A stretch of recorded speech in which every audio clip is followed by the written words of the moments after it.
नमस्कार दोस्तों, study IQ YouTube channel पर आप सभी का स्वागत है। मैं वासु। हमारी चल रही थी रेलवे की सीरीज। रेलवे की सीरीज जो है, इसमें हमने टारगेट लिया है कि इसका जो सिलेबस है हम उसे 90 डेज में कंप्लीट करें। पैटर्न क्या रहेगा, तो भाई डे 1 डे 2 के हिसाब से आपकी क्लासेस चल रही हैं इसके अंदर, और आज हमारा डे 9 है। मेंसुरेशन चैप्टर को हम लोगों ने कंप्लीट कर लिया है, मेंसुरेशन 3D। उसके बाद स्टार्ट किया है परसेंटेज। ये चैप्टर किस सीक्वेंस में चलेंगे 90 डेज में, एटलीस्ट आपको इतना भी आइडिया होना चाहिए। तो इसके लिए मैंने क्या किया है, टेलीग्राम के चैनल पर आपको PDF प्रोवाइड की थी, जहां ये क्लासेस हमने स्टार्ट की थी। तो उस PDF के अंदर मैंने आपको एकदम एक्सप्लेन किया है कि पहले ये चैप्टर होगा, कितने दिन चलेगा, ये बात भी वहां मेंशन कर रखी है। इसके बाद क्या होगा, फिर क्या होगा, फिर क्या होगा। तो 90 डेज का स्टडी IQ ने एक प्लान किया है कि उस प्लान के अकॉर्डिंग स्टूडेंट्स को कंप्लीट सिलेबस एकदम ईमानदारी के साथ पूरा करवाया जाए। चैप्टर हमारा चल रहा है परसेंटेज। आगे की एक दो बातें कर लेते हैं। परसेंटेज की जो क्लास 1 थी उसके अंदर मैंने आपको कहा था कि ये टेबल है, ये टेबल आई कहां से है, इसको भी एक्सप्लेन किया था। एक एक बात इस टेबल की आपको आनी चाहिए। रीजन ये है कि भी टेबल के वैसे तो इसके 3 पार्ट होते हैं कुल मिलाकर के, लेकिन अपनी एग्जाम का जो फोकस है वो रेलवे के ऊपर है। तो रेलवे के अंदर आपका इस टेबल के थ्रू काम चल जाएगा। इसके अलावा भी परसेंट वैल्यू आती है, लेकिन उनको मैं साथ साथ निकाल करके आपको बता देता हूं, तो इतना आपको बर्डन नहीं लेना। किस एग्जाम के लिए सारा का सारा आपका सिलेबस रिलेवेंट है, तो स्टेट लेवल की आपकी कोई भी एग्जाम है, कोई भी एग्जाम आपकी जो स्टेट लेवल पर होती है, अगर उसमें मैथ्स पूछा जाता है, बिल्कुल उसके लिए सारी चीजें रिलेवेंट रहेंगी। प्लस अपना जो प्राइम फोकस है वो क्या है, रेलवे की एग्जाम को क्रैक करना। चलिए अभी एक जरूरी और बात आपको दिख रहा होगा, टेलीग्राम। टेलीग्राम क्या है, आप जो व्हाट्सएप, फेसबुक, इंस्टा ये सब यूज करते हैं, इन्हीं की तरह एक एप्लीकेशन है। प्ले स्टोर पर जाए, टेलीग्राम नाम से सर्च करें, उसे डाउनलोड करें।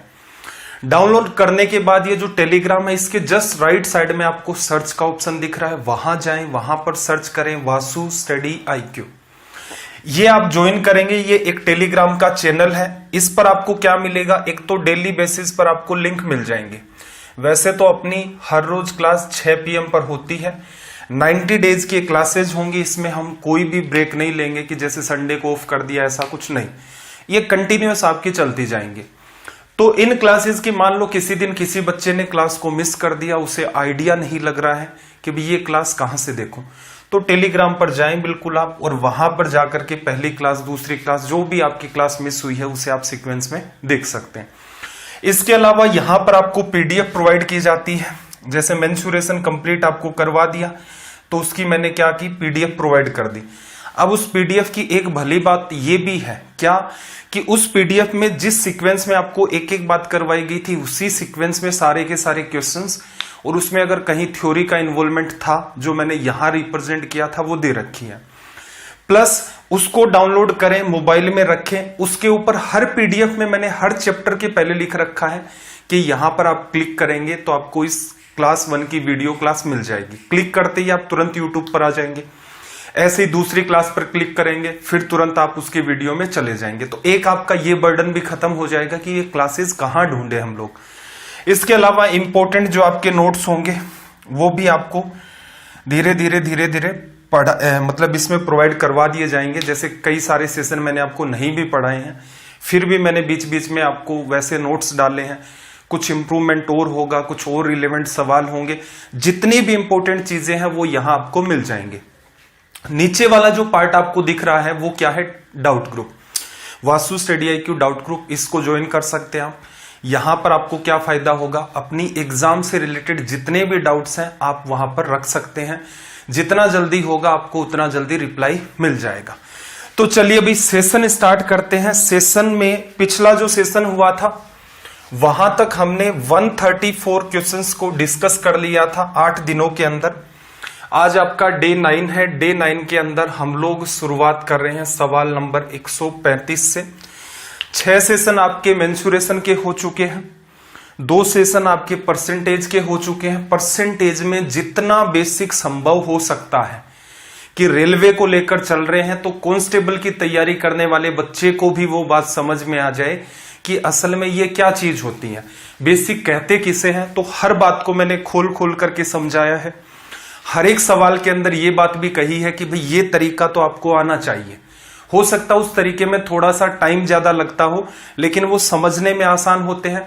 आपकी जो एग्जाम्स होती हैं उनमें टाइम की कोई भी मारामारी नहीं होती, इस वजह से आप वो तरीका प्रीफर करेंगे, सवाल आपका सोल्व होगा।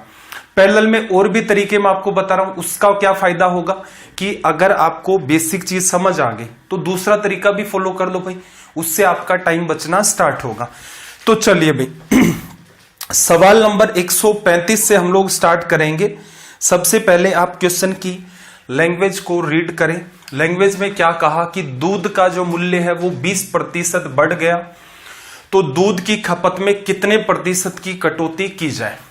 ठीक है भाई, चलो सिंपल और सटीक सा तरीका ये है यहां पर कि पहले आप 100 रुपए का, ऐसे सवाल मैंने पिछली क्लास में आपको एक्सप्लेन कर दिए थे। दूध का मूल्य 100 रुपए था पहले, अब उतना ही अगर आपको दूध चाहिए तो आपको कितने रुपए देने पड़ेंगे भाई, 120 रुपए, 20% बढ़ गया। लेकिन आप क्या कहते हैं कि दूध की खपत में कितने प्रतिशत की कटौती की जाए कि दूध पर खर्चा वो का वो ही मेंटेन रहे।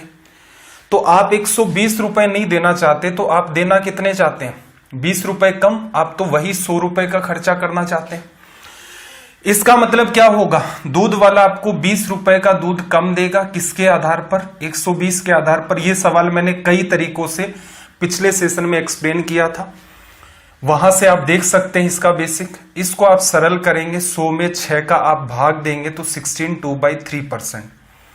दूसरा तरीका क्या हो सकता था भाई, इसी का आप डील कर लो 20% के हिसाब से।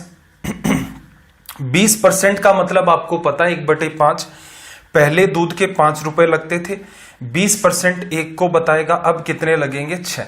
लेकिन आप कितने रुपए खर्च करना चाहते हैं, सिर्फ और सिर्फ 5। तो एक की कमी किसके आधार पर भाई, इस 6 के आधार पर। 1/6 को क्या लिखते हैं, 16 2/3%।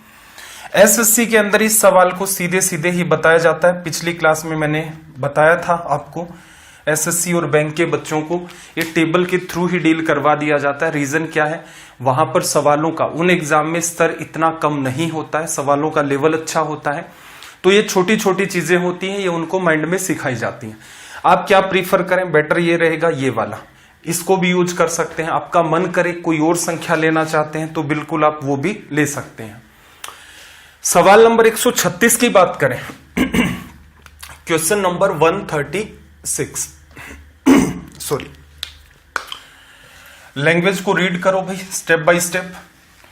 जितने भी पैटर्न बनते हैं हर पैटर्न पर मैं आपको कम से कम 4-5 सवाल तो जरूर करवा दूंगा, जिससे पेपर का लेवल अगर बूस्ट होकर भी आता है तो भी कोई फर्क नहीं पड़ेगा।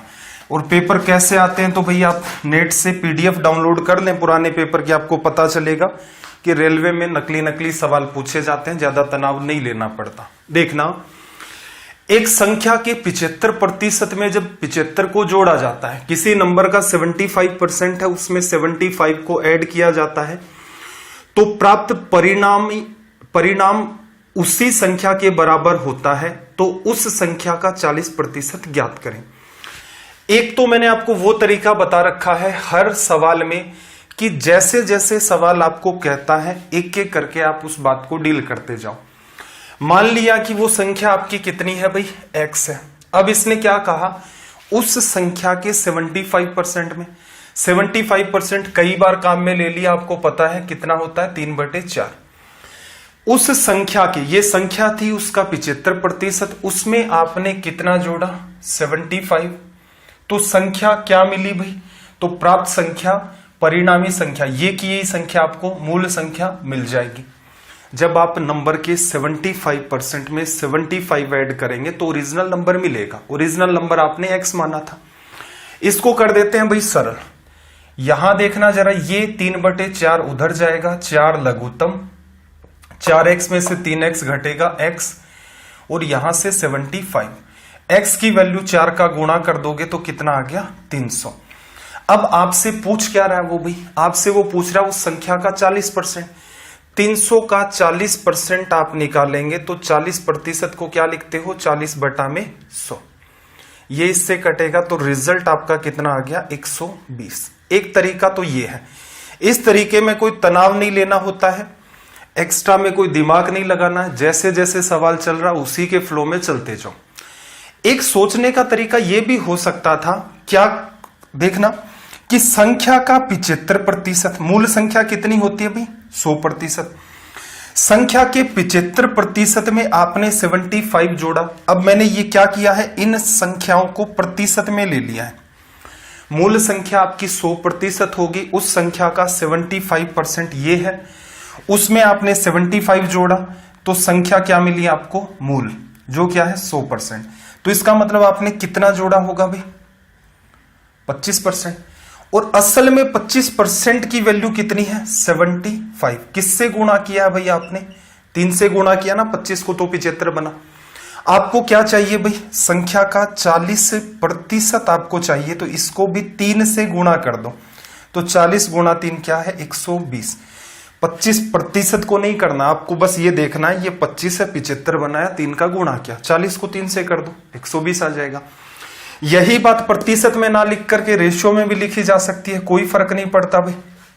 कैसे डील करते हो, 75% 3/4, 4 ओरिजिनल नंबर है, 100%, 3 क्या है उसका 75%। 75% आपका 3 संख्या, इस बार मैं क्या ले रहा हूं, रेशियो में। इसमें आपने कुछ जोड़ा, ये मूल संख्या मिल गई, तो इसने जोड़ा क्या आपने, 1 ना जोड़ करके कितना जोड़ा आपने, 75। क्लियर। अब यहां पर आपको क्या करना है, संख्या 4 है, 4 का 40% आपको लिखना पड़ेगा, जो कि क्या होगा आपका 2/5। इसका 2/5 करोगे तो ये 8/5 बनेगा। अब देखना, 1 को 75 बनाया, 75 से गुणा किया, इधर भी 75 से गुणा कर दोगे, 15 बार कटा, 120। ठीक है। अब आपको क्या तरीका प्रीफर करना है भाई, देखो आपकी मैथ्स का स्तर बहुत अच्छा नहीं है, तो मैं आपको ये कहना चाहूंगा, हमेशा ही आप सवालों को एक लाइन के अंदर सोल्व करने वाला जो फॉर्मेट है उसको फॉलो करें। अगर आपकी मैथ्स का स्तर अच्छा है, ये चीजें आपके समझ आ जाती हैं, तो फायदा क्या होगा, सवाल माइंड में होंगे। कैसे, 100% मूल संख्या, 75% में क्या जोड़ोगे, 100% बनेगा 25%। 25% बताता किसको, 75 को, 3 से गुणा किया, 40% को भी 3 से करोगे, कितना आ गया, 120। तो जब सवाल आपको माइंड में करने होते हैं तब आप अलग से सोचते हो, क्योंकि अलग से सोचना पड़ेगा, इक्वेशन के चांस कम होते हैं कि आप उसे माइंड में डील कर दे जाए। तो मेरा प्रयास हर बच्चे के लिए रहेगा कि जिसकी मैथ्स एकदम हिली हुई है, होती है कुछ बच्चों की भी नहीं समझ में आता, रीजन क्या है, स्कूल टाइम में हो सकता है टीचर ना मिले हो, कॉलेज में मैथ्स पढ़ी नहीं, उसके बाद कंपटीशन में कोचिंगों में गए इधर उधर, वहां भी देखा कि आधा अधूरा सा मामला चल रहा है। बाकी आप खुद ईमानदारी से, जो बच्चे रेलवे की इन एग्जाम्स की तैयारी कर चुके हैं, जैसा हम लोग यहाँ पढ़ रहे हैं, आपने कभी ऑफलाइन में पढ़ा, तो मुद्दा ये है कि आपको ऑफलाइन में भी भले टीचर नहीं मिले होंगे, इस वजह से इस टाइप की समस्याएं क्रिएट हुई होंगी। तो मेरा प्रयास ये है कि हर बच्चे को मैं समझा ले जाऊं जिसने ये सपना पाल रखा है कि इस बार 1,40,000 वैकेंसी है, तो उसके हिस्से में एक वैकेंसी आ जाए। चलो भाई, सवाल नंबर 137 पर आ जाते हैं, क्वेश्चन नंबर 137।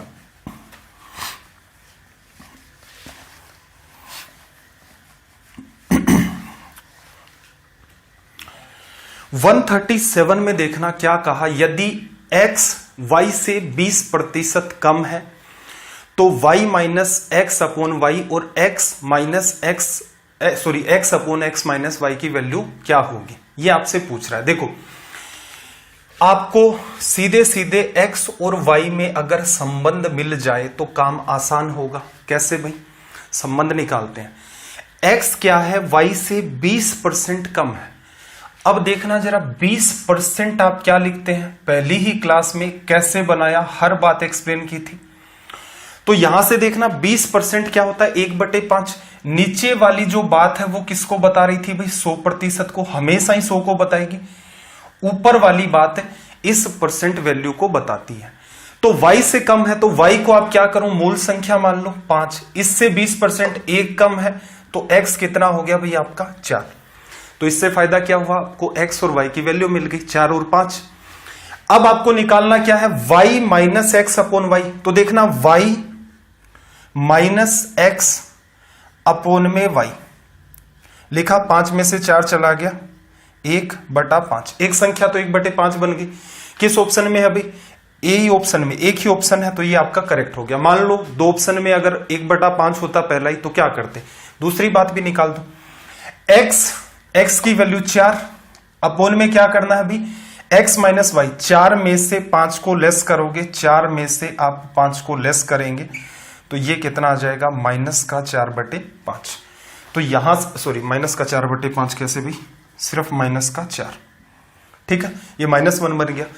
तो कई बार क्या होता है कि दूसरा पार्ट हो सकता है आपको सोल्व करना पड़े। कई बार ऐसा होता है ऑप्शन की तरफ बच्चे का ध्यान चला जाता है और एक ही ऑप्शन जस्टिफाई करता है, तो आप इसे सीधे सीधे कर सकते हैं।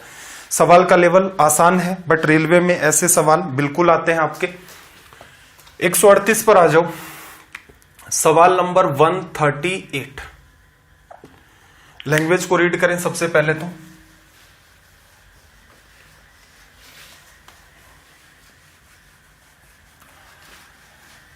Question number 138। 138 में इसने क्या कहा कि एक संख्या में 20% वृद्धि से प्राप्त परिणाम तथा उसी संख्या में 25% की कमी से प्राप्त परिणाम का अंतर 36 है। संख्या ज्ञात करें। बेटर एक तरीका यह हो सकता है कि भाई आपने ये मान लिया कि वो जो संख्या है 100 मैंने क्यों मानी? क्या सपना आया भाई कि 100 ही मान ले मूल संख्या?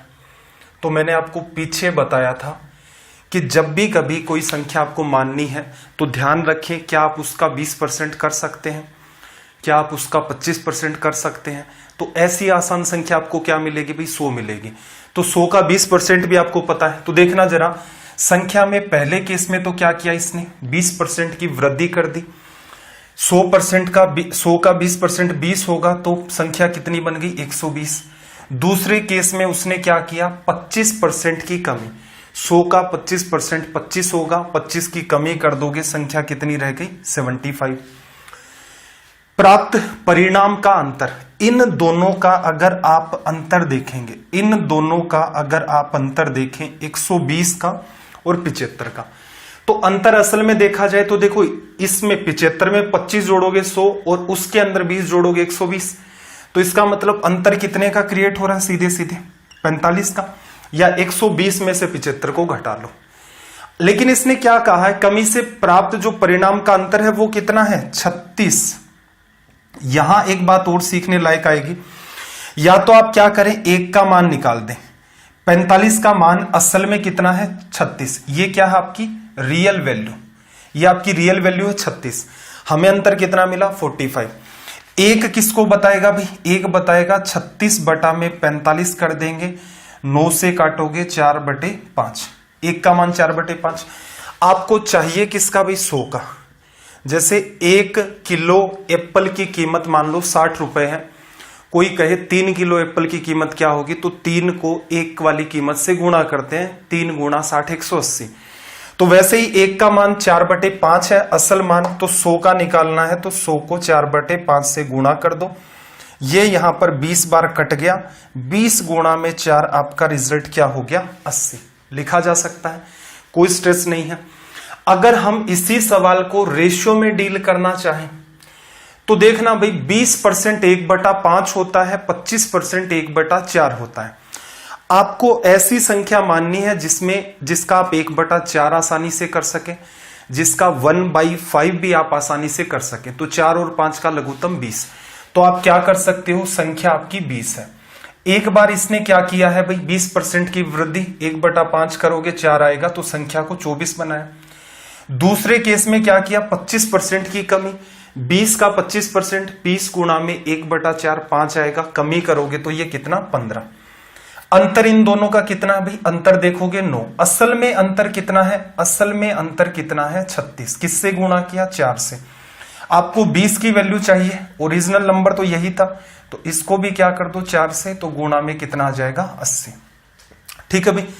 तो कुछ बच्चे क्या करते हैं, इसको प्रीफर करते हैं कि जितनी भी कैलकुलेशन है वो तुरंत की तुरंत यहीं की यहीं निपट जाए। अगर ये चीजें आपकी समझ में है, आप इन चीजों के साथ डील कर ले जाते हैं तो कोई समस्या नहीं है, आप ऐसे कर सकते हैं। ये थोड़ा सा फास्ट है। नहीं समझ आ रहा है कोई बात नहीं, 100 मान करके डील करो, सॉल्यूशन आपका भी निकल के आएगा, सॉल्यूशन इस बच्चे का भी निकल के आएगा। और अपनी एग्जाम जो है रेलवे, उसमें वैसे भी टाइम की कोई खास मारामारी है नहीं। तो आई होप यहां तक आपकी बात क्लियर हो गई होगी। सवाल नंबर 139, सबसे पहले लैंग्वेज को रीड करें।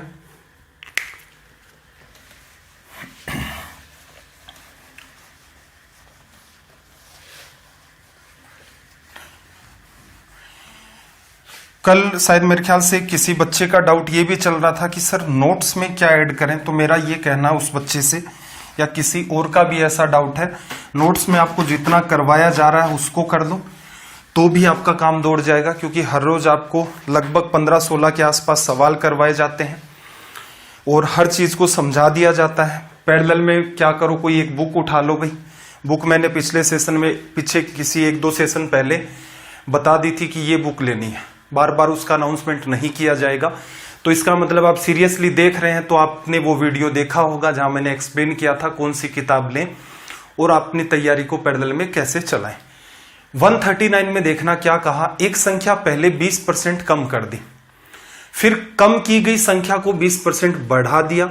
इस तरह प्राप्त संख्या आरंभिक संख्या से 20 कम है तो आरंभिक संख्या ज्ञात करें। सबसे सटीक तरीका यह होता है कि भाई आप ओरिजिनल नंबर, आपके पास जो मूल संख्या है, बेटर क्या रहेगा, उसको x मान लो। ठीक है भाई, 20% की कमी कर दी, कितनी बचेगी भाई, मूल संख्या परसेंट में अगर कहोगे तो 100% होती है, 20 की कमी कर दी, कितनी बचेगी, 80%। तो इसका मतलब x का 80% मैं लिख सकता हूं, संख्या बचेगी x का 4/5। अब ये कोई संख्या बन गई, ठीक है। अब इस पूरी संख्या को 20% बढ़ा दिया जाता है, तो इस पूरी संख्या का 120% निकालोगे, क्योंकि अब ये मूल संख्या हो गई अगली कंडीशन के लिए। तो इस पूरी संख्या का 120% बार बार काम में लेते हैं। 120% मैंने क्या लिख दिया, सीधे सीधे 6/5।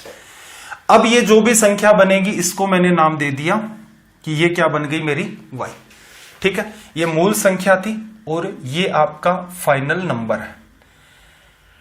अगर मैं मूल संख्या और फाइनल नंबर के बीच का अनुपात निकालना चाहूं तो मैं लिख लेता हूं x बटा में y।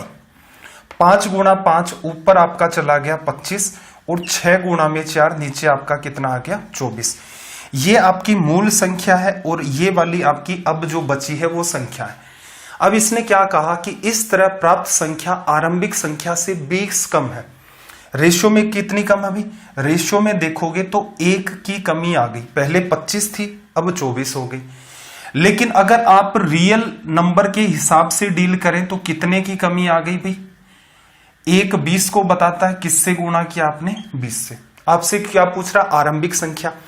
आरंभिक संख्या आपकी कितनी है, 25। तो 25 को भी आप क्या करेंगे, 20 से गुणा करेंगे। नीचे लिखने की नीड नहीं थी, सीधे सीधे गुणा कर देते, तो रिजल्ट क्या बन जाता भाई आपका, 500 लिखा जा सकता है। कोई तनाव लेना नहीं है, कोई हेडेक नहीं लेनी है, ना किसी रेशो के चक्कर में पड़े, सीधे सीधे। ये एक लाइन वाला जो फॉर्मेट है ये कई जगह आपकी हेल्प करेगा, तो इसे ध्यान से समझना। बेसिक में जब चैप्टर स्टार्ट होता है एक एक बात खोल करके बताता हूं। इवन मैंने ये भी कहा था कि 120% ही क्यों लिखा जाता है, इसका रीजन क्या होता है, उस बात को भी डिटेल में एक्सप्लेन किया था। चलिए भाई सवाल नंबर 140 पर आ जाओ, क्वेश्चन नंबर 140। ठीक है, इसको स्टार इसलिए कर लेना, रीजन ये है कि एसएससी ने इस सवाल को अलग अलग एग्जाम में, जैसे सीपीओ हो गया, सीजीएल हो गया, सीएचएसएल हो गया, तो इनके अंदर अलग अलग टाइम पर कई बार पूछ लिया है। तो आपके पास इस सवाल को लेकर एक अच्छी खासी अंडरस्टैंडिंग होनी चाहिए। किसी बच्चे को मेरे ख्याल से इसका आंसर पता भी होगा, एक आधे बच्चे ने हो सकता है इस सवाल को सोल्व भी कर लिया हो। सवाल पर आते हैं, क्या कहा कि एक संख्या को x% बढ़ा दिया गया, आरंभिक संख्या प्राप्त करने के लिए इसे कितने प्रतिशत घटाना होगा। ठीक है भाई, अब यहां से बात ऑब्जर्व करना, मूल संख्या मैंने क्या मान ली, 100। मूल संख्या मैंने क्या मान ली, 100। 100 मानने का फायदा क्या हुआ भाई, आप कहोगे सर 50 क्यों नहीं मानी, फायदा देखो। 100 का मैं कहूं 5% क्या होगा तो आप कहेंगे 5। 100 का 7.5% कितना होगा तो आप कहेंगे 7.5। 100 का 17% कितना होगा तो आप कहेंगे 17। ठीक है, अगर मैं आपको कह देता कि 50 है, या फिर कोई बच्चा कह दे कि सर इसको मैं तो 69 मानूंगा, तो 69 का 5% कितना है नहीं पता, 69 का 17% कितना है नहीं पता। तो संख्या ऐसी मानो जिससे काम आसान हो। परसेंटेज के अंदर क्या होगा, बेटर ये रहेगा आप 100 के साथ डील करें। तो आपने संख्या क्या मान ली, मूल संख्या 100 है। इसको कितना बढ़ाया भाई, x प्रतिशत आपने इसको बढ़ाया, x प्रतिशत, 100 का x प्रतिशत, 100 का कितने भी प्रतिशत निकाल लो वही आएगा। 100 का 90% 90, 80% 80, 65% 65। तो इसका मतलब x प्रतिशत x होगा, आपने ऐड कर दिया तो संख्या कितनी बन गई भाई, 100 प्लस x। अब हमसे क्या पूछना चाह रहा है भाई, हमसे ये पूछना चाह रहा है कि अगर आप फिर से इस संख्या से अगर आप इस संख्या को प्राप्त करना चाहते हैं, प्रतिशत में कितने की कमी। पहले तो ये देख लो 100 थी, 100 प्लस x बनानी, वापस यही बनानी है, तो कितने की कमी, x की कमी। लेकिन हमें क्या चाहिए भाई, हमें चाहिए कि ये जो बात है हमें प्रतिशत में पता चल जाए। x की आपने कमी कर दी, किसके आधार पर की भाई, इसके आधार पर, तो अपॉन में 100 प्लस x। आप इसे जैसे ही 100 से गुणा करेंगे तब ये किस में बदलेगा, प्रतिशत में। ध्यान क्या रखना है, सीधे टिक नहीं मारना अगर ऑप्शन हो तो भी। जैसे एक ऑप्शन दिख रहा है ऑप्शन डी, वहां टिक नहीं मारना है। x अपॉन, आपको मैंने क्या सिखाया था कि 3/5 लिखा हुआ है। अगर आप 3/5 को 100 से गुणा कर देंगे तो अब रिजल्ट कितना देगा, ये प्रतिशत में रिजल्ट देगा। रीजन क्या, आपने कुछ चेंज नहीं किया है। चेंज क्यों नहीं किया, 100% की वैल्यू वैसे भी 1 होती है, तो बेटर क्या हम लोग इस वाले पार्ट को काट लेते हैं, तो ये सीधे सीधे हमारा 60% आता है। यही ध्यान आपको यहां रखना है। x बटा में 100 प्लस x आ गया, प्रतिशत में बदलना है, गुणा 100 करोगे तभी प्रतिशत का निशान आएगा। तो आपका रिजल्ट यहां से क्या बना भाई, 100x डिवीजन में आपका आ गया 100 प्लस x प्रतिशत। ये हो गया भाई आपका आंसर।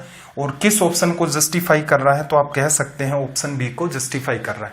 सीधा है, सटीक है, कोई तनाव नहीं लेना, ऑप्शन डी के साथ कंफ्यूज नहीं होना है। चलिए भाई, क्वेश्चन नंबर 141, लैंग्वेज को जल्दी से आप रीड करें। अगर आपसे सवाल बन पाते हैं, जो एसएससी की बच्चे हैं जो तैयारी कर रहे हैं, एटलीस्ट वो तो करके बताओ इनको साथ साथ के अंदर। और ऐसा नहीं है कि हम लोग सिर्फ ही रेलवे तक ही सीमित हैं, सवालों का बिल्कुल, जैसे मेंसुरेशन 3D में आखिरी सेशन आपने देखा था, अच्छा खासा लेवल बढ़ा दिया था। हालांकि साथ साथ में आपको हर एक बात बताई जाती है कि ये लेवल बढ़ रहा है, रेलवे में ऐसे सवाल नहीं आते हैं, तो आपको ये लग रहा है कि चीजें ऊपर से जा रही हैं तो उसको छोड़ सकते हैं। जिन सवालों में मैं स्पेशली ये बात कहूं, ऐसा नहीं है कि सर सवाल नंबर 140 मेरे ऊपर से गया था क्या छोड़ दूं, नहीं, उसे नहीं छोड़ना है। जिसे छोड़ने की नीड होगी मैं आपको अपने आप बता दूंगा, बाकी हर सवाल आपको आना चाहिए। देखना, 1.5 मीटर लंबी एक लाइन को गलती से 1.55 मीटर मापा गया, त्रुटि प्रतिशत का मान ज्ञात करें। एरर परसेंटेज आपको निकालना है। देखो, एरर परसेंटेज किसके हिसाब से निकाला जाएगा भाई, मूल जो मान है उसके हिसाब से कितना परिवर्तन आया वही आपका एरर परसेंटेज है। तो जो आपकी मूल लंबाई थी, असल में देखा जाए, इसने क्या कहा, 1.5 मीटर लंबी एक लाइन थी, असल में इसकी लंबाई कितनी है भाई 1.5, और इसने गलती कर दी और इसने माप क्या लिया, इसने मापा इसको 1.55। क्लियर है। अब यहां से यहां जो आपको अंतर दिख रहा है, यहां से यहां जो अंतर दिख रहा है, इसी को एरर कहा जाता है, त्रुटि कहा जाता है। क्लियर। इन दोनों का अंतर कितना, अब अंतर कई बच्चों के पकड़ में नहीं आ रहा। एक बात बताओ, अगर इसके आगे मैं 0 लिख दूं तो कोई फर्क पड़ेगा, कोई फर्क नहीं पड़ेगा, सेम ही है। 0 लगाने का फायदा ये हो गया कि भाई 1.50 आपने मापना था, आपने क्या कर दिया, इसको 155 मान लो। एक बार 155 में से ये घटेगा, 2 स्थान छोड़कर पॉइंट लगाना है, तो क्या आ जाएगा 0.5। ठीक है, ऐसा मान लो भाई, इसमें से इसको एज इट इज घटाओगे, 5 - 0 5, 5 में से 5 चला गया 0, और पॉइंट तक आपको सोल्व करना ही पड़ता है। तो इसका मतलब ये हो गई एरर। आपको फाइंड क्या करना था इस सवाल में, आपको फाइंड करना था एरर परसेंटेज क्या है। तो पहले क्या लिखोगे, एरर कितने की, 0.05 की। किसके आधार पर, ओरिजिनल वैल्यू के आधार पर हमेशा एरर बताई जाती है। किसी भी फ्रैक्शन या भिन्न को प्रतिशत में बदलना है गुणा 100। 2 स्थान छोड़कर दशमलव, 2 स्थान छोड़कर दशमलव हटा दिया, ऊपर क्या बचा, सिर्फ 5। 0.5 का कोई महत्व नहीं है, सिर्फ 5 बचा। अब यहां से मैं देखो क्या करूं, 1 0 से 1 0 काट देता हूं, 5 से काटा 3 बार, 10 में 3 का डिवीजन करोगे 3 सही 1/3%। ऑप्शन सी अपना क्या हो गया यहां से करेक्ट। आई होप बात समझ आ गई होगी।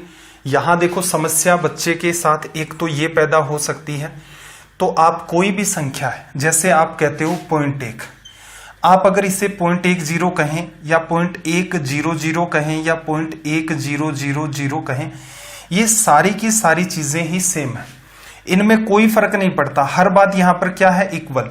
तो कई बार क्या है, बच्चा डील नहीं कर पाता है कि 1.55 में से 1.5 घटाएंगे तो क्या आएगा, तो बेटर है वो 0 आप लगा लें। ठीक, इसके बाद ये पॉइंट से पॉइंट काटने वाला खेल भी आपका आसान होता है, इसमें भी कोई समस्या नहीं आती है, और फिर आपका सवाल ऑटोमेटिक वैसे ही सोल्व हो जाएगा। चलिए भाई 142, सवाल नंबर 142, क्वेश्चन नंबर 142।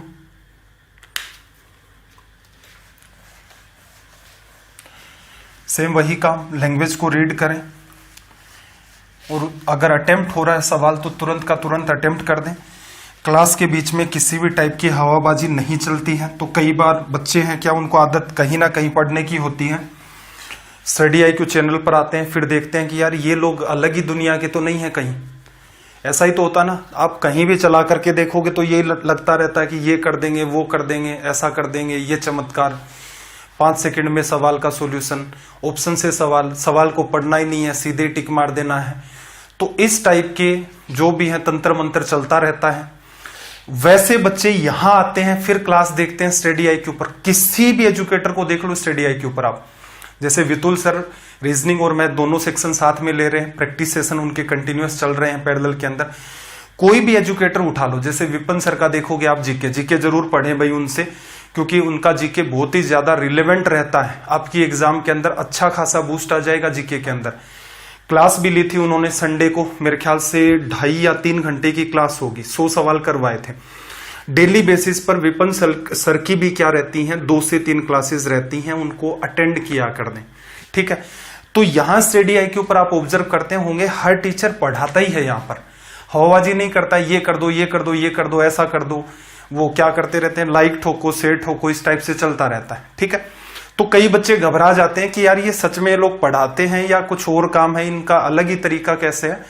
तो यहां ध्यान रखना, हमेशा कोई भी चैप्टर आप अपना पास्ट का ऑब्जर्व करके देखें, आपको एग्जाम रिलेवेंट पढ़ाया जाता है। आपको ये कह दिया कि बैंक PO की क्लास है, मतलब बैंक PO से जुड़ी हुई हर बात कवर करवाई जाएगी। हो सकता है वो चीजें, जैसे रेलवे का अपना बैच है, SSC में भी बिल्कुल हेल्प करेगा भाई। जिस बच्चे को बेसिक ही कवर नहीं है वो पढ़ के देखे, यहां से उसका अच्छा खासा बेसिक कवर हो जाएगा। लेकिन SSC के जो एक्सट्रीम लेवल के सवाल हैं वो यहां करवाने संभव नहीं होते। तो इसका मतलब आप अपनी तैयारी को एक नई दशा और दिशा देना चाहते हैं, तो बिल्कुल स्टडी IQ पर आपका मोस्ट वेलकम है, आप एकदम सही जगह पर हैं। चलिए सवाल की बात करते हैं। 142 में इसने क्या कहा कि किसी संख्या के 45% का 15% 105.3 है, उस संख्या का 24% क्या है। तो आप क्या करो भाई, संख्या मान लो x, सीधा सीधा इस संख्या का 45% का आता है। मैंने आपको बार बार कहा है कि कहीं भी का और इंग्लिश की लैंग्वेज में रीड करते हैं तो ऑफ, इसका मतलब होता है मल्टीप्लाई, और ये अपना रूल होता है V बोर्ड मास, वहां से निकल के आता है V बोर्ड मास। जैसे ही परसेंटेज कंप्लीट होगा, इसके अगला ही चैप्टर अपना ये चलेगा।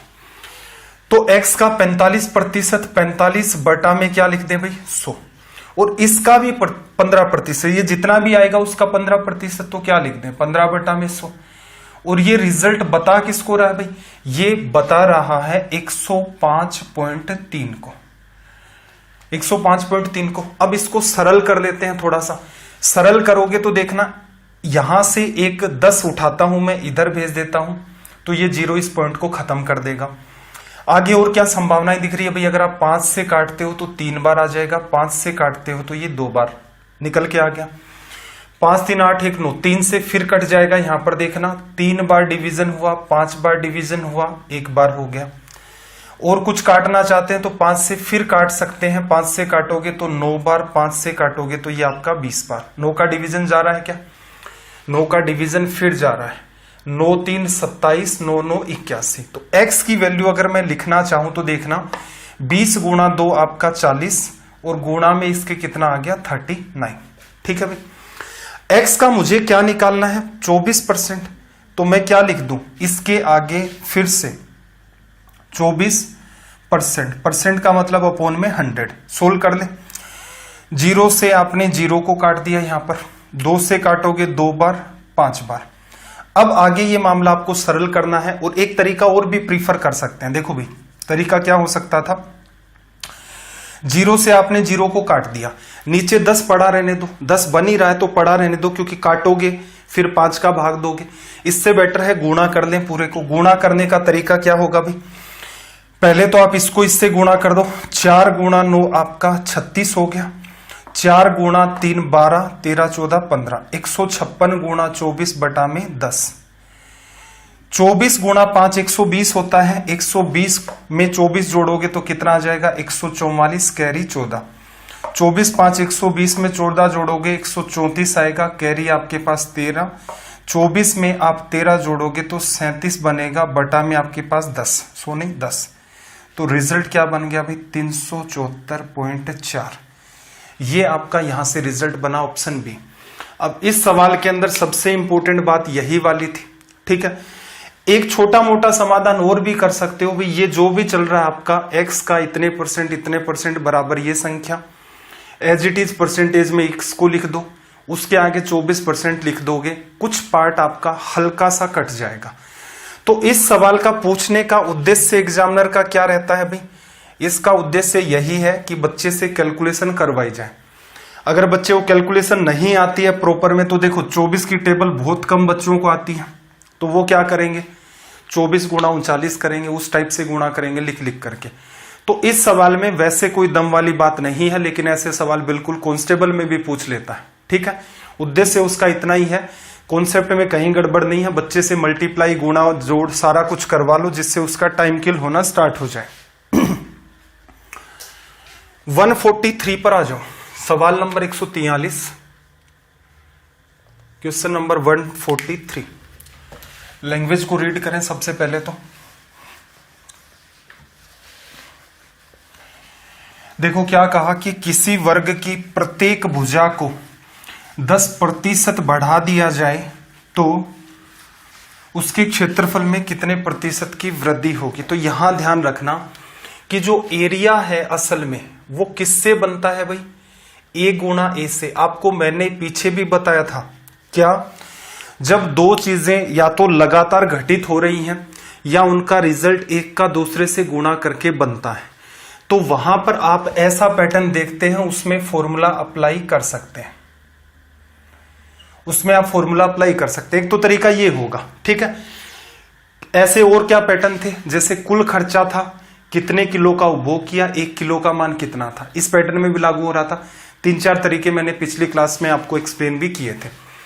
10% बढ़ाया तो यहां पर देखो x की वैल्यू y की वैल्यू, तो क्या कर सकते हो 10 प्लस 10 प्लस, फिर से एक्सप्लेन नहीं कर रहा हूं, पीछे आ चुकी हैं ये चीजें, बटा में 100, ये 0 ये 0, 10 10 20 और 1 21। तो एक तरीका तो आपका ये था, इसे आप देखें तो असल में आप माइंड में डील कर सकते हैं। ये नहीं पकड़ में आ रहा है तो 10% का मतलब क्या होता है भाई 1/10। ठीक है भाई, ये किसको बताता है 100% को, और ये किसको बताता है 10% को। पहले वाली भुजा मूल भुजा मान ली, मूल भुजा 10 है, तो 10 का स्क्वायर कितना हो गया भाई आपका, 10 का स्क्वायर 100। क्षेत्रफल की बात चल रही है, एरिया पहले कितना 10 का स्क्वायर 100, बाद में भुजा कितनी होगी 10% बढ़ा दी, 10 में 1 जोड़ा 11, 11 का स्क्वायर, क्षेत्रफल भुजा का स्क्वायर 121, कितने की वृद्धि भी 21 की, और 100 के आधार पर ही बतानी है, तो आप सीधे सीधे कह सकते हो 21%। तो ये भी आपका एक डील करने का तरीका होता है। इस चीज पर थोड़ी सी अंडरस्टैंडिंग बनाने की कोशिश करना। मैंने जो बात आपको पिछले सेशन में कही थी तो आपको ये पता चल जाएगा कि असल में जो फॉर्मूला आपका चलता है बार बार, ये आप कहां कहां अप्लाई कर सकते हैं, कहां कहां आपको ये हेल्प करता है। चलिए भाई 144 पर आ जाओ। सवाल नंबर 144। सबसे पहला काम लैंग्वेज को रीड करें भाई। नोटबुक पेन लेकर के बैठा करो, साथ में नोट्स बनाते रहा करो। डाउट्स आते हैं तो ग्रुप पर सेंड करें, और ऐसा नहीं है कि एक आधी क्लास पढ़ी आपने फिर कह रहे हो कि ये डाउट बताओ, तो ऐसा करना तो संभव नहीं हो पाएगा। देखना जरा यहां से क्या कहा इसने। एक वस्तु की कीमत में लगातार 2 बार 10% की क्रमागत वृद्धि की गई। पुनः वस्तु की आरंभिक कीमत प्राप्त करने के लिए बढ़ी हुई कीमत में कितने प्रतिशत की कमी करनी होगी। अब देखना जरा, सीधा सटीक तरीका मैंने ये बताया आपको कि कोई भी कंफ्यूजन ना हो, तो आप क्या करो, वस्तु की जो मूल कीमत है उसको क्या मान लो भाई, जो इसकी ओरिजिनल वैल्यू है उसको आप मान लो x। ठीक है, 10% की 2 बार वृद्धि हो जाती है। ठीक है, तो आप क्या करोगे भाई, x तो 100% है, 10% की वृद्धि करके जो कीमत है x का 110%, 110% क्या बनेगा 11/10। अब ये कीमत हो गई, लेकिन ये जो कीमत हो गई इसको फिर 10% बढ़ाया, तो इसका फिर से 110% निकालोगे, मतलब 11/10। और अब जो कीमत रह गई है ये क्या है भाई, नई कीमत वस्तु की, ये y आ गई। यहां से ऐसा कर लो, x अपॉन में y मान लो, मान लिया। 10 गुणा 10 क्या आ गया 100, ये y तो नीचे आ गया। 11 गुणा 11 121, ये यहां आ गया। ठीक है, ये कौन सी कीमत है, ओरिजिनल। और ये वाली कौन सी कीमत है भाई, जो नई बनी है। ओरिजिनल कीमत 100 रुपए, नई वाली कितनी आपकी 121 रुपए। ठीक है, ये रिजल्ट वैसे सीधे भी लिखा जा सकता है, 2 लगातार वृद्धि 10 की, तो 10 + 10 10 गुणा 10 बटा में 1 अभी पिछले सवाल में किया था 21 की वृद्धि। तो आप ऐसा भी कह सकते हो कि मूल कीमत 100 है और बाद वाली 121 है, अगर आपकी वो बात पकड़ में है। पकड़ में नहीं है, ये तरीका जिंदाबाद।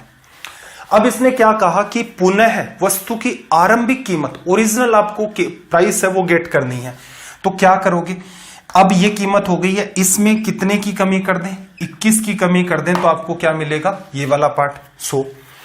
कितने प्रतिशत की आपने यहां से कमी की, 21 की आपने कमी की, किस पर, 121 पर। प्रतिशत में बदलना है गुणा 100। अब ये इंपॉर्टेंट बात हो गई। अब कटेगा किससे भाई, कटने का कोई समाधान नहीं है। इसको 11 गुणा 11 लिख सकते हो ज्यादा से ज्यादा। 11 ना इससे कटता है ना इससे कटता है, तो आपको अब क्या करना पड़ेगा, गुणा करके इस बात को लिखो और थोड़ा सा मेरे साथ सोचने की कोशिश करना। 121, अगर मैं इसको 120 मान लूं, या ऐसा करो कि भाई मैंने लास्ट के दोनों के ही नंबर गायब कर दिए। 210 में 12 का डिवीजन आप कितनी बार दे सकते हैं, 210 के अंदर 12 का आप डिवीजन देंगे तो आपका रिजल्ट क्या निकल के आएगा। 1 मिनट, क्या गड़बड़ की है भाई हमने, 1 मिनट। चलो सीधे ही बन रहा था ना 121, चलो सीधे ही भाग दे देते हैं। देखो 210 में 121 का भाग दिया आपने, एक बार आ गया। ठीक है, वो वाली बात थोड़ी सी कॉम्प्लेक्स हो रही थी इसलिए, वरना क्या करते, एक संख्या आप हटा दो। 210 में आप 12 का भाग दोगे तो एक बार तो सीधे चला गया, फिर आपके पास कितना बचता है 12 9, 90 के अंदर फिर भाग दोगे 12 7 84, तो 17 पॉइंट आपका कुछ रिजल्ट आएगा। तो उस हिसाब से ऑप्शन बी टिक मार सकते थे। फिर भी चलो एग्जैक्ट ही सोल्व कर देते हैं। 210 में 121 का भाग कितनी बार गया, एक बार। 210 में से 121 को घटाओगे तो यहां से 9 बचा, ये 3 हो गया। 11 में से 3 8, 890। 890 में 121 का भाग देना है, क्या 8 बार जाएगा, नहीं जाएगा, क्योंकि 800 से ऊपर चली जाएगी वैल्यू। 12 गुणा 8 96, 960। तो इसका मतलब भाग कितनी बार जाएगा, 7 बार। क्या पूरा भाग गया है 7 बार, देखो 7 12 7 84, पूरा नहीं गया है। 847 वैल्यू आई, ये आपकी 890 आई। तो इसका मतलब इसका आंसर 17 पॉइंट कुछ आएगा। आपने ऑप्शन देखा बी को आपने मार दिया टिक, क्योंकि एक ही संभावना आपके पास बचती थी। आगे सोल्व करने को सोल्व कर दो, एग्जैक्ट 17.36 निकालना है, बिल्कुल निकाल लोगे। लेकिन पता चल गया होगा आपको कि टाइम आपका कैसे किल होना स्टार्ट हो जाता है।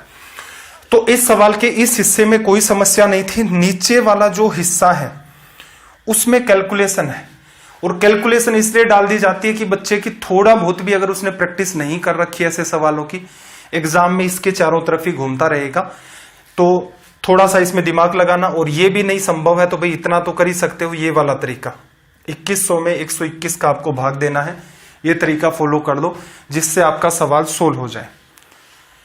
चलिए भाई 145 की बात कर लेते हैं। सवाल नंबर हमारा 145। हर टाइप के सवाल करवाए जाएंगे भाई आपकी एग्जाम के हिसाब से, जो कैलकुलेशन भी जिनमें बनती है। मेनली ये जो सवाल होते हैं एसएससी ने कभी ना कभी इनको पूछा होता है। स्टेट की जो आपकी एग्जाम होती है, रेलवे की एग्जाम होती है, सीधे सीधे क्या करते हैं एसएससी से सवाल उठा लेते हैं, आपके सामने रख देते हैं। तो हम क्या कर रहे हैं, जो एसएससी में बहुत बार रिपीट हुए सवाल हैं उनको भी डील कर ले हैं पैरेलल के अंदर, जिससे एग्जाम का लेवल बढ़े, तो भी कम से कम आपके दिमाग में ये रहे कि बिल्कुल मैंने हर लेवल का पढ़ रखा है। देखो, एक वस्तु की कीमत कितनी है, 75 रुपीज। कीमत को क्या करें भाई, पहले 20% बढ़ाया गया, बाद में 20% कम किया गया, तो वस्तु का वर्तमान मूल्य क्या है। सीधा सटीक तरीका यही आपका सोल्व करने का। वस्तु की कीमत कितनी भाई, 75।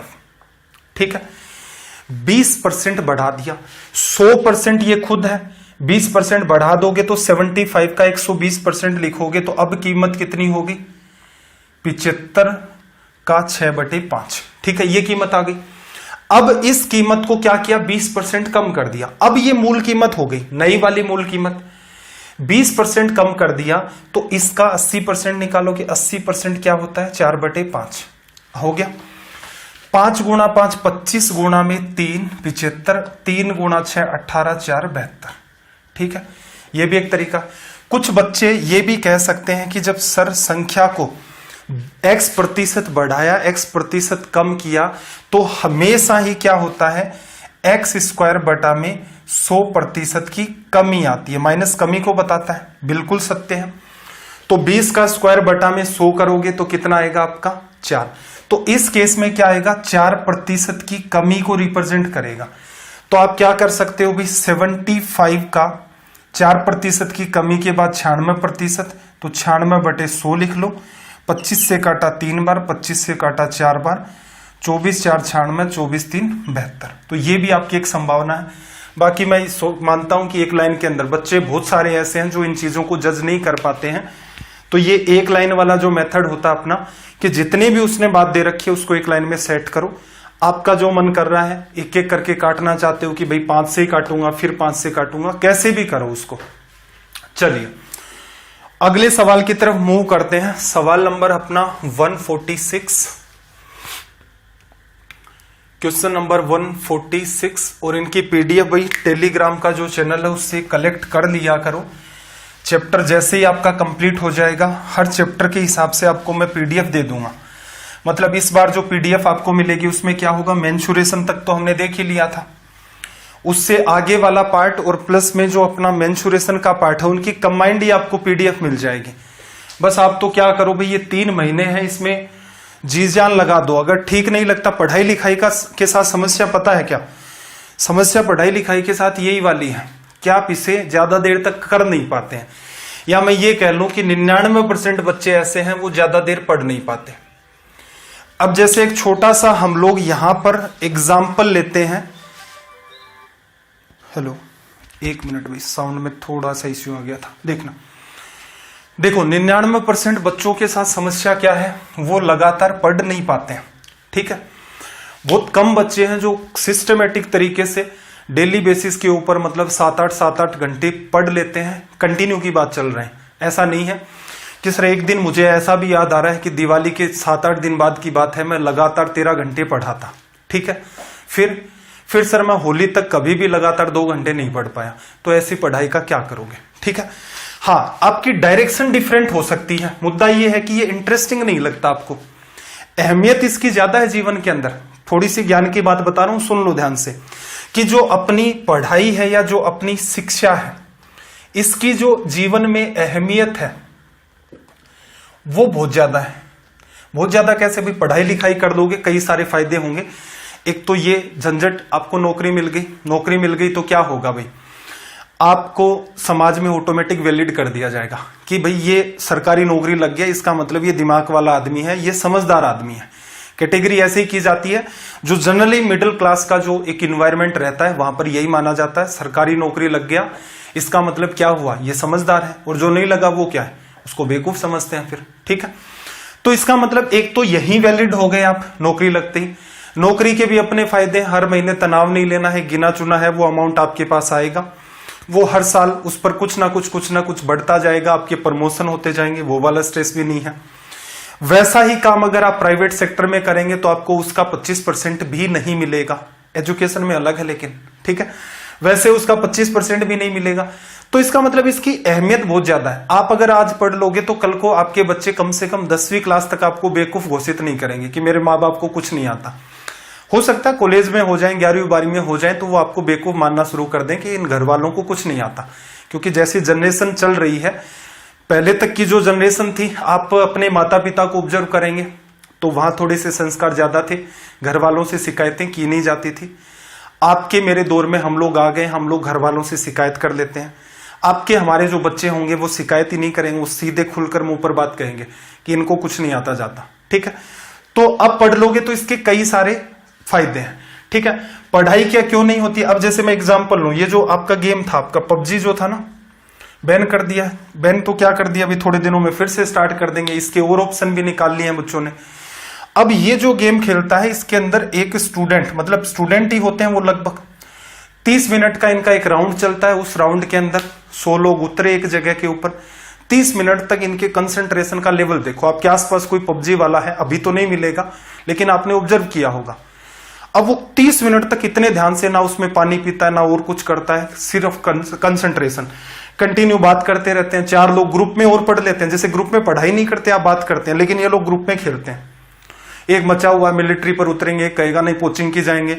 यहां स्कूल में कूदना मंजूर है लेकिन ये स्कूल के अंदर पढ़ाई लिखाई नहीं करते। ठीक है, एक ड्रॉप बॉक्स होता है, उसके चक्कर में पूरे गेम के अंदर घूमते रहते हैं कि ड्रॉप होगा उसके अंदर हमें ओम मिलेगी। यही तो होता ना, ओम मिल जाएगी तो क्या करोगे, एक आधे हेडशॉट ले लेंगे और क्या करेंगे, फिर दूसरा इनको मार देगा, दूसरा छीन लेगा। ये लड़ाई झगड़ा, ये स्कारल, ये आपके स्मोक ग्रेनेड जो कभी काम में भी नहीं लेते हैं, लेकिन इनके पीछे लगा रहता है। उस बच्चे को सारी की सारी चीजें पता है कि कहां पर ब्रिज कैंप किया जा सकता है, कैसा मैप है, क्या है। पढ़ाई की बात कर दो, कभी उससे कहो, ये बच्चे 4-4, 5-5 घंटे तक कंटिन्यू खेल लेते हैं, लेकिन इनको ये कहो कि 2 घंटे पढ़ लो, नहीं होता। इस चीज की जीवन में अहमियत कुछ भी नहीं है, बशर्ते आप कोई बहुत ही एक्सट्रीम लेवल के हाई फाई प्लेयर ना रहे। जैसे टूर्नामेंट जो चलते हैं वर्ल्ड लेवल पर, अगर उनमें आप पार्टिसिपेट नहीं करते हैं तो इसका मतलब आपकी कोई अहमियत नहीं है, जस्ट आपका टाइम किल है। इसकी अहमियत है, पता भी है सबको, करते नहीं है। तो इसका मतलब ये हुआ है कि हमने अपने इंटरेस्ट है उनको इतना डाइवर्ट कर दिया है, जिसकी वजह से जो जरूरी चीजें हैं वो पता भी है। यूट्यूब के ऊपर लगा लो, आधे घंटे वासु सर का वीडियो नहीं देख पाएंगे, लेकिन यूट्यूब के ऊपर कोई फालतू से काम है उसमें 5 घंटे निकाल देंगे। तो ये छोटी छोटी चीजें हैं, कभी आप इन सब चीजों को ऑब्जर्व करोगे तो ऑटोमेटिक आप इनके कंक्लूजन पर पहुंच जाओगे कि दिशा देने की जरूरत है अपने जीवन को। एक बार के लिए इन 3 या 4 महीनों में दिशा बदल दो, सिलेक्शन आपके हाथ में होगा। वरना ये पबजी है, फ्री फायर है, और भी बहुत सारे हैं तो चलते रहेंगे, इनको अपने घर चलाने, उनको पता है किसका इंटरेस्ट किस में है। 146 में देखना इसने क्या कहा कि एक परीक्षा में 34% प्रतियोगी गणित में तथा 42% प्रतियोगी जो आपके वो अंग्रेजी में असफल होते हैं। यदि 20% प्रतियोगी दोनों विषयों में असफल हुए हो तो कितने प्रतिशत प्रतियोगी दोनों विषयों में सफल होते हैं। देखो, मान लो 2 सब्जेक्ट आपके पास, एक आपके पास मैथ्स है और दूसरा आपके पास इंग्लिश है। ठीक है, अब मैं कुछ एग्जांपल ले रहा हूं। एक बच्चा मैथ्स में पास हो गया लेकिन इंग्लिश में फेल हो गया, एक बच्चा मैथ्स में फेल हो गया लेकिन इंग्लिश में पास हो गया, एक बच्चा दोनों में ही फेल हो गया, एक बच्चा दोनों में ही पास हो गया। ये इसका बेसिक। आप पास किसे मानेंगे और फेल किसे मानेंगे? तो क्या देखो, यहां तो आपको साफ साफ पता चल रहा है कि ये बिल्कुल ये पास है। ठीक है, दोनों सब्जेक्ट में, दोनों में फेल है, इसका मतलब आपको पता चल रहा है इसे किस में कंसीडर करेंगे आप? फेल में। इसे किस में कंसीडर करेंगे? तो जिन बच्चों के दिमाग में ये है सर एक सब्जेक्ट में तो पास हुआ ही है, तो मुझे एक बात बताओ, आप मान लो 10th क्लास में हैं, आपके जितने भी सब्जेक्ट चलते हैं, अगर आपने एक सब्जेक्ट को पास नहीं किया है तो आपको 11th में एडमिशन मिलेगा? नहीं मिलेगा। तो इसका मतलब अगर आप एक भी सब्जेक्ट में फेल हो जाते हैं तो इसका मतलब आपकी काउंटिंग किस में होगी? फेल के अंदर होगी। ठीक है। पास किसे माना जाएगा? जो दोनों ही सब्जेक्ट में पास होगा, सिर्फ उसी को पास माना जाता है। यह सवाल सोल्व करने का तरीका क्या होता है भाई? Venn diagram. ठीक है। वेन डायग्राम किस किस का डेटा दे रखा है अभी आपको? जैसे फेल का कॉमन में डेटा किसका दे रखा है? फेल का। वेन डायग्राम आप बनाते हो किसका? यहां से फेल का।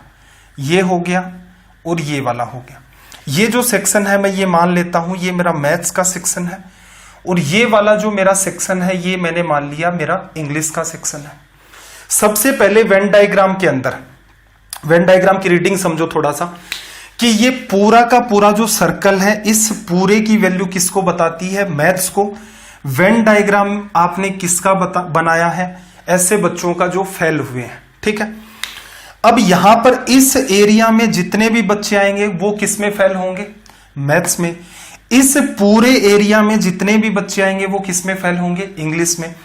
इस पर्टिकुलर एरिया की अगर मैं बात करूं, इसमें जितने भी बच्चे आने वाले हैं वो क्या होंगे?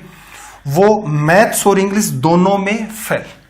अगर मैं इस वाले पार्ट की बात करूं, ये इधर वाला, इसको नहीं, ये वाला, ये वो बच्चे हैं जो सिर्फ मैथ्स में फेल हैं, और ये वाले वो बच्चे हैं जो सिर्फ इंग्लिश में फेल हैं लेकिन मैथ्स में पास हैं। ये मैथ्स में फेल है, इंग्लिश में पास है, ये दोनों में ही फेल है। आपको एक तीसरी चीज आपसे पूछी गई है कि जो पास हुए हैं वो बच्चे बताओ। तो एक बात ऑब्जर्व करना, ये वो बच्चा है जो मैथ्स के अंदर तो फेल हुआ है लेकिन इंग्लिश में पास। ये वो बच्चा है जो मैथ्स और मैथ्स इंग्लिश दोनों में फेल। एक बार फिर से समझते हैं। देखो वेन डायग्राम का मतलब, किसी दो सब्जेक्ट आपके पास, फेल और पास होने की इतनी संभावनाएं हैं, दोनों में पास, दोनों में फेल, मैथ में पास, इंग्लिश में फेल, मैथ्स में फेल, इंग्लिश में पास, लिखा जा सकता है। यहां वेन डायग्राम इनमें से, क्योंकि फेल का बना रहे हैं, इसका मतलब फेल में जितनी भी बातें आपकी चल रही हैं ये वेन डायग्राम इनको कवर करेगा। कैसे? ये वाला जो सेक्शन है, ये वाला जो ब्लैंक दिख रहा है, ये वो बच्चे हैं जो मैथ्स में फेल हैं लेकिन इंग्लिश में पास हैं, मैथ्स में फेल है लेकिन इंग्लिश में पास है। इस जगह वो बच्चे हैं जो मैथ्स और इंग्लिश दोनों में ही फेल हैं, ये इनको कंसीडर करता है। यहां पर जो बच्चे आएंगे वो क्या है? मैथ्स में तो पास होंगे लेकिन इंग्लिश में फेल होंगे। टोटल बच्चे क्लास में कितने होते हैं? 100%। तो जो बच जाएंगे वो बच्चे क्या होंगे? दोनों ही सब्जेक्ट्स में क्या होंगे? पास होंगे। तो इसका मतलब ये 4 संभावनाएं बनती हैं। 3 संभावनाएं इस वेन डायग्राम में आ गई आपके, और बची हुई संभावनाएं आपका आंसर होगा। और आपको ये बात पता है कि क्लास में बच्चे 100% होते हैं, उनमें कुछ पास होते हैं, कुछ आपके फेल हो जाते हैं। अब वेन डायग्राम को फिल करने का तरीका, हमेशा कॉमन पार्ट को देखो। 20% ऐसे बच्चे थे जो दोनों ही सब्जेक्ट में फेल हो गए। अब मैथ्स में आ जाओ। मैथ्स में ये पूरा का पूरा जो पार्ट है ये किसको बताता है? वो बच्चे जो मैथ्स में फेल हुए। कितने परसेंट है? 34%। 20 यहां पर फिल हो गया तो बचा हुआ पार्ट क्या हुआ? 14। ठीक है। ऐसे ही ये पूरा का पूरा सर्कल है, ये इंग्लिश में फेल होने वाले बच्चों को बताता है जो कितने हैं? 42%। ये 20% भर चुके हो, इसका मतलब ये कितना आ गया यहां पर? 22%। लिखा जा सकता है। अब देखना जरा, सारे को आप ऐड कर दो, सभी को ऐड कर दोगे तो 20 और ये आपका 22, 42, 42 में आप ऐड करोगे 14, तो ये कितना बन गया? 56%। 56% बच्चे आपके फेल हो गए। 56% फेल हो गए तो कितने आए? 44% पास में। ठीक है, ये आपका रिजल्ट हो गया। सबसे जरूरी बात, जो आपको कॉमन सेक्शन दिया रहता है उसी के हिसाब से आप इन वेन डायग्राम्स को बनाने की कोशिश किया करें। ठीक। डील करने का एक दूसरा तरीका आपका ये भी हो सकता था कि अगर आपके ये बात समझ में आ गई तो आप किसका वेन डायग्राम बनाना चाहते हो भी? फेल का। तो क्या करो, इंग्लिश में और मैथ्स में फेल होने वाले कुल बच्चे कितने हैं? 34 और 42, 40 3 70 और 6 76। 76% बच्चे आपके फेल हो गए। लेकिन छिहत्तर प्रतिशत कैसे हुए भाई? 42 और 34 आपने जोड़ दिए, आपने मैथ्स वाले भी सारे ले लिए, इंग्लिश वाले भी सारे ले लिए, तो आपने किया क्या, एक बार इसको जोड़ा तो ये कितना बना 34, एक बार आपने इसको भी जोड़ दिया तो ये कितना बन गया 42। तो जब आप 42 को और 34 को आपस में ऐड करते हैं तो इसका मतलब आपने कॉमन पार्ट को 2 बार ऐड कर दिया, तो आपको एक बार जो कॉमन वाला पार्ट है उसको घटाना पड़ेगा, जो कितना है 20 आप जैसे ही घटाओगे तो ये बच्चे कितने आएंगे 56% फेल वाले, ये बच्चे हैं जो फेल हो चुके हैं। पास वाले कितने आ गए भी 44%, ठीक है। और जब एसएससी के अपने लेक्चर स्टार्ट होंगे तो वहां वेन डायग्राम, या तो मैं कोशिश करूंगा कि भाई अपने सेशन हो जाएंगे एक बार, सीडीएस में इसका अच्छा खासा रोल रहता है, इंटरसेक्शन और यूनियन का भी अच्छा खासा उसमें रोल रहता है, तब मैं ये चीजें और भी बेहतर तरीके से कवर करवाऊंगा, ठीक। अपनी एग्जाम रेलवे स्टेट लेवल के एग्जाम में बिल्कुल ये काम दौड़ेगा, काम ये करना है पहले तो समझो, ठीक है। शुरुआत यहां से हुई थी, इसका एग्जाम में कोई रोल नहीं है, लेकिन आपको पता होना चाहिए फेल होता कौन है, किसे आप फेल मानते हो, ठीक। उसके बाद ये वाला सेक्शन, ये वाला जिस बच्चे को समझ आ गया कि कैसे ये 4 कैटेगरी हमने बनाई, कैसे 3 कैटेगरी वैन में जाती हैं, बची हुई कैटेगरी रिमेनिंग होती है और 100% बनता है, ये समझ आ गया। फिर आपकी बात आती है ये वाली कि एग्जाम में आप इन चीजों को ऐसे भी तो डील कर सकते हैं, ठीक है। आपका होमवर्क क्या रहेगा, क्या आप इस सवाल को पास का वेन डायग्राम बना करके कर सकते थे, तो आप जरूर रिप्लाई करें। चलिए भाई सवाल नंबर 147 की बात कर लेते हैं। क्वेश्चन नंबर 147,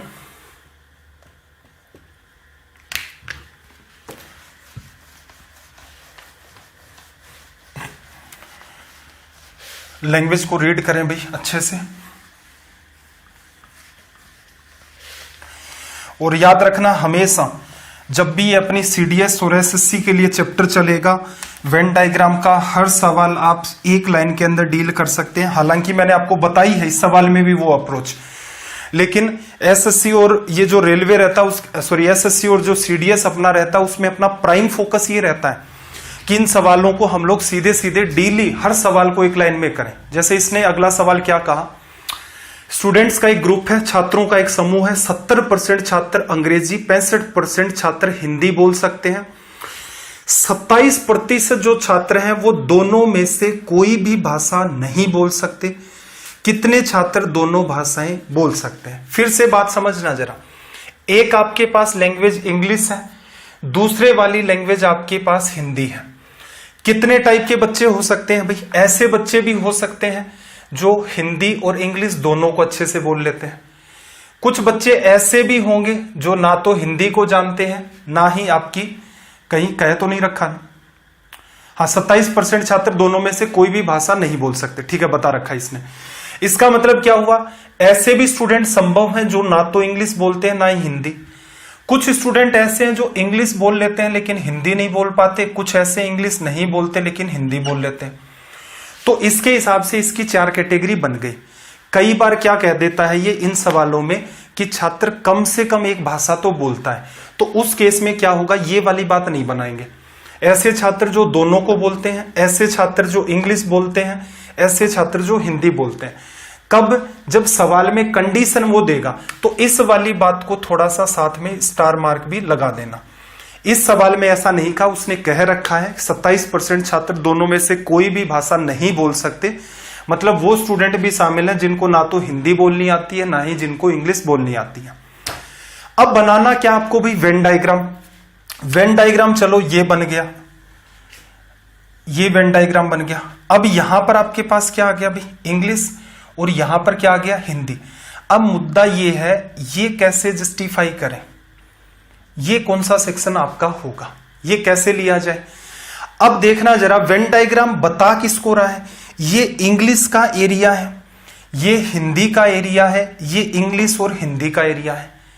तो इसका मतलब मैं ये ले लेता हूं जो छात्र इन भाषाओं को बोल सकते हैं, जो भाषाओं को बोल सकते हैं, तो ये बताएगा इंग्लिश बोलने वालों को, ये बताएगा हिंदी बोलने वालों को, ये बताएगा इंग्लिश और हिंदी बोलने वालों को, ठीक है।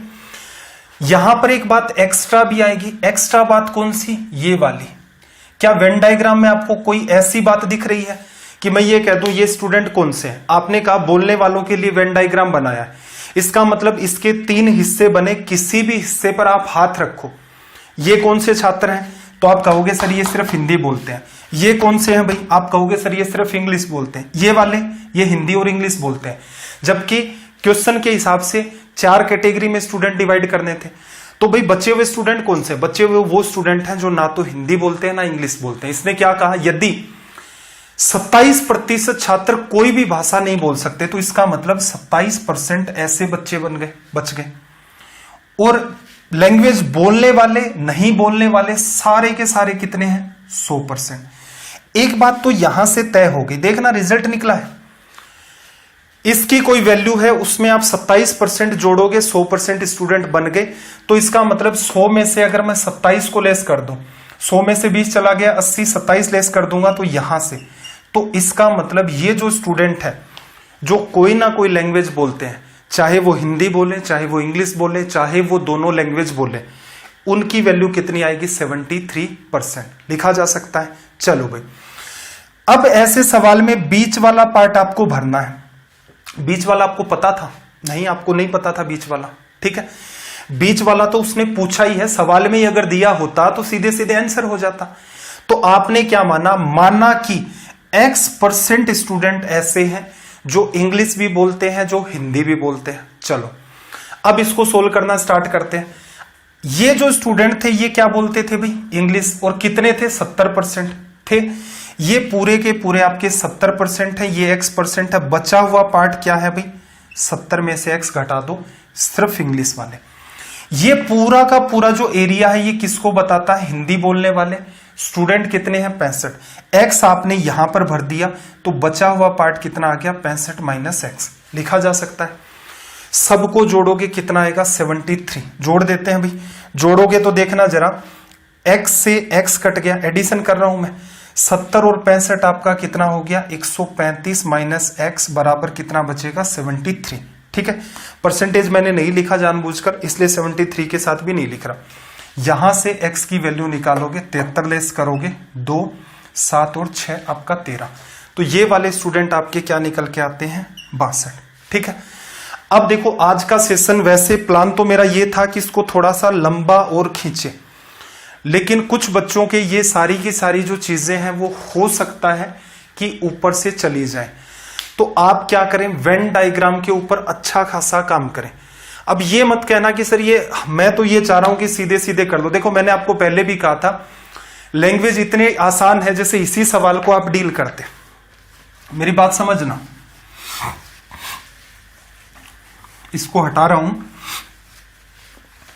आपको इसकी जो थ्योरी का बेसिक पार्ट है जो मैंने एक्सप्लेन किया कि वेन डायग्राम में क्या चीज किसको रिप्रेजेंट करती है, ये जिसको पता है वो सवाल को सीधे भी कर सकता है। आपको एक बात पता है कि क्लास में जितने भी बच्चे होंगे वो क्या होंगे, 100%। ठीक है, ऐसा इसने ये नहीं कहा कि कोई भी बच्चा है वो कम से कम एक भाषा तो बोलेगा, नहीं, इसने 27% बच्चे वो बता दिए हैं जो कोई भी भाषा नहीं बोलते। बच्चे 4 कैटेगरी में, हिंदी बोलने वाले, इंग्लिश बोलने वाले, हिंदी इंग्लिश बोलने वाले, दोनों ही नहीं बोलने वाले। हिंदी वाले कितने भैया आपके, 65, इंग्लिश वाले 70। 70% इंग्लिश बोलते हैं, 65% हिंदी बोलते हैं। ठीक है भाई, दोनों को जोड़ते हो, वेन डायग्राम इनका कॉमन बनता है। बीच वाला पार्ट क्या है, X। तो आपने 70 जोड़ा तब भी X ले लिया, 65 जोड़ा तो भी X ले लिया, तो उस X को एक बार तो घटाना पड़ेगा। ये तो वेन डायग्राम की वैल्यू आ गई। इसके अलावा 27% ऐसे बच्चे थे जो कुछ भी नहीं बोल रहे थे। 100% मत लिखो भाई, कहीं भी परसेंटेज नहीं लगा रहे। X आपका क्या होगा, राइट साइड में चला गया। सोल्व करें, ये 70 और 65, 135, 100 घट गया 35, 35 में आपने 27 जोड़ दिया, कितना आ गया भाई आपका, 62। ये लो आपका रिजल्ट हो गया। कब, जब आपको पता होना चाहिए। हाँ, वो भी कई बच्चे हैं और मैंने ऑब्जर्व भी किया है, वो सीधे सीधे उनको उस वेन डायग्राम से मतलब नहीं होता है, सिर्फ उनको कोई लेना देना नहीं होता। क्या तो टीचर बात समझा रहा है, क्या वेन डायग्राम का मतलब होता है। तो मैं आपको कोई भी चैप्टर पढ़ाता हूं तो उस चीज को एकदम खोल खोल कर इसीलिए बताता हूं ताकि आप खुद से सवाल कर सकें कि भाई क्या ये चीज मेरे को पता है, इतने ही टुकड़े क्यों किए जाते हैं, या फिर हमेशा वही रटा रटाए ढर्रा कि 100% वाली बात लिखोगे नहीं, बस इसमें वैल्यू एडजस्ट करनी है। कई बार ये लगता है वेन डायग्राम आ रहा है, कई बार आपको लगेगा यार ये वेन डायग्राम का सवाल सोल्व नहीं हो रहा। आपको होमवर्क दिया था वो करके तैयार रहना। तो आज के सेशन में हम लोग यहीं तक ही सवाल डिस्कस करेंगे, क्वेश्चन नंबर 147 तक। डे 9 अपना कंप्लीट हो गया। कैसा आप इंप्रूवमेंट खुद में महसूस कर रहे हैं कमेंट करके जरूर बताया करें। किसी भी टाइप का आपका कोई सजेशन है, किसी भी टाइप का कि सर ये वाली चीजें नहीं समझ आ रही हैं, कमेंट करके नीचे बता सकते हैं। बिल्कुल सुधार करने लायक होंगी तो उन चीजों में सुधार किया जाएगा। कोई डाउट्स हैं तो उसके लिए मैं आपको पहले ही बता चुका हूं कि इनको आप डाउट ग्रुप के अंदर जाकर अपने डाउट्स पूछ सकते हैं। टेलीग्राम का जो चैनल है उसे जरूर ज्वाइन कर लें, और क्लासेस को हो सके तो ज्यादा से ज्यादा शेयर किया करें, जिससे कि स्टडी IQ ने जो अपना प्लान कर रखा है वो सक्सेसफुल रहे, कि हम लोग उसी दिशा में मेहनत करवा रहे हैं बच्चे को जिस दिशा में बच्चे को करवानी चाहिए। या फिर बच्चे को वही चाहिए कि 2-4 सवाल करवा दो, बात कर लो खूब सारी, फिर सवाल करवाओ, फिर बात करो, और हर सवाल के साथ ये कहते रहो कि हाँ रेलवे का पेपर कुछ भी नहीं आता है, आपका सिलेक्शन हो जाएगा। सवालों का स्तर बिल्कुल मत बढ़ाओ, जिससे आप भी ये सोचो कि अच्छा इसी टाइप के सवाल आते हैं। कोई भी नकली सवाल रखो, बच्चे का इतना कॉमन सेंस नहीं होता। अगर मैं यहाँ पर 10 लगातार सवाल रखूं एकदम खत्म ये कह दूं ये रेलवे में पूछे गए हैं और मेंस के पेपर में आए हुए हैं स्टेज सेकंड के अंदर, तो आप मान लोगे। तो रीजन यही है, मैं आपको ये कह रहा हूं रिलेवेंट हम लोग कंटेंट पढ़ रहे हैं। कुछ जगह आपको जोर भी आएगा, कुछ जगह कैलकुलेशन भी टिपिकल लगेगी, लेकिन नोट्स बनाते रहें, पैरेलल के अंदर इन चीजों को देखते रहें, और हो सके तो इनको शेयर करें। आपका दिन रात सब मंगलमय हो। चलिए फिर मिलते हैं अगली क्लास में। जय हिंद, जय भारत।